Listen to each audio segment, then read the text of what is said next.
കാസർഗോഡ് ഉക്കിനടുക്കയിലെ സർക്കാർ മെഡിക്കൽ കോളേജിൽ പുതുതായി ആരംഭിച്ച MBBS കോഴ്സ് ഉദ്ഘാടനം നിർവഹിച്ച് മന്ത്രി വീണ ജോർജ്.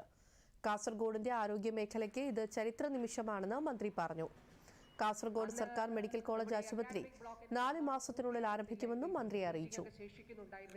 ബഹുമാനപ്പെട്ട CM തീരുമാനമെടുത്തു.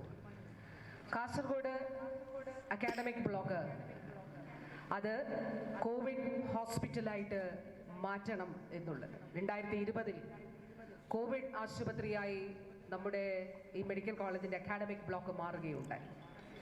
അന്ന് തസ്തികകൾ 2020 273 അധ്യാപക അനധ്യാപക തസ്തികകൾ 2020 ഇവിടെ സൃഷ്ടിക്കുകയുണ്ടായി.